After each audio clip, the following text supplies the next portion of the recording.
Even సింపుల్గా egg tomato curry ఎలా చేయాలో చూపిస్తాను, చూసేయండి.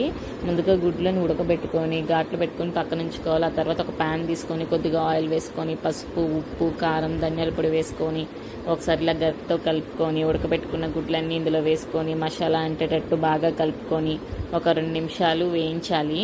ఇలా వేగాక వీటిని తీసుకొని పక్కన పెట్టేసుకోండి. అదే తర్వాత అదే బాండీలో కొద్దిగా ఆయిల్ పోసుకొని 1 స్పూన్ జీలకర్ర వేసుకోండి. ఆ తర్వాత కరివేపాకు కూడా వేసుకోండి. కరివేపాకు మంచి అరోమా ఇస్తుందండి కర్రీకి.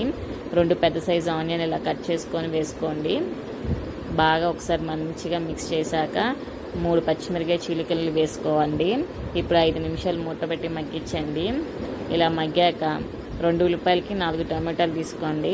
ఇలా ముక్కలుగా కట్ చేసుకొని ఒకసారి అంతా మంచిగా కలుపుకొని ఒక 10 నిమిషాలు ఇలా సాఫ్ట్ అయ్యేట వరకు టమాటాలు ఉడికించండి. ఇలా సాఫ్ట్ అయ్యాక పసుపు, ఉప్పు, కారం, ధనియాల పొడి వేసుకోండి. ఇదంతా కలిసేటట్టు ఒకసారి మంచిగా కలుపుకొని ఒక సిమ్లో ఒక 5 మినిట్స్ మగ్గించండి. మూత తీస్తూ కలుపుతూ ఉండండి మధ్య మధ్యలో.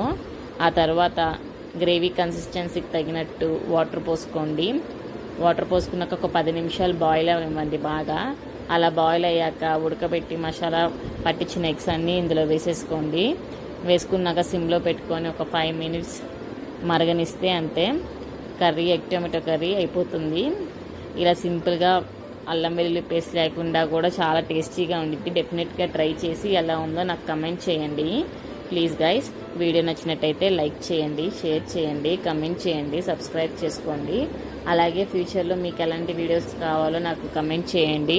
నేను ఆ వీడియోస్ తప్పకుండా చేసి పోస్ట్ చేస్తాను. Please subscribe for more. Thank you.